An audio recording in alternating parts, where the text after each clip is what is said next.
नमस्कार साଙ୍ଗमाने जय जगन्नाथ मु नहीं आसी आपण एक सुंदर रेसिपी जहाँ भात एवं रुटी उभय साथी खाई परिबे। पनीर मटर मलाई रेसिपी। प्रथमे पनीर को छोट छोट पीस कर काटी नहीं से समस्त मसला पाउडर ऐड करवा एवं गैस रे कड़ाई बसई किसी तेल गरम करवा। यहाँ पर पनीर गुड़ी को 2 मिनिट जाए फ्राए कर नेबा।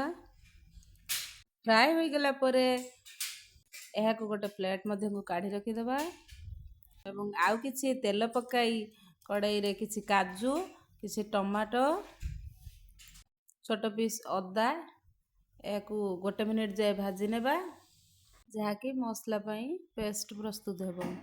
एवं यहाँ पर मु ग्रीन मटर को मध्य 2 मिनिट पई भाजी नेछि। वर्तमान मसला रेडी। कड़ाई रे आउ किछि तेल देई गोटा मसला पके दबा एवं पेस्ट करथिबा मसला ताको देई दबा। स्वाद अनुसार लूण लंका गुंड जीरा गुंड धनिया गुंड किछि मेथी पत्र देई मसला को भल भाबरे कसी नबा। हेई गला परे मसला भल भाबे कसी हिला परे 2 चामच दही ऐड करिबा एवं यहाँ पर भाजी रखिथिबा पनीर एवं ग्रीन मटर को देई 5 मिनिट जाए सिम रे छाड़ी देबा एवं देखिबा।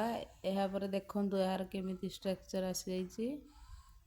यह देखिबा को मध्य केते सुंदर लागुची। यह बहुत टेस्टी मध्य लागे। यह को आपण भात एवं रोटी संगे खाई परिबे। वीडियो भल लागले लाइक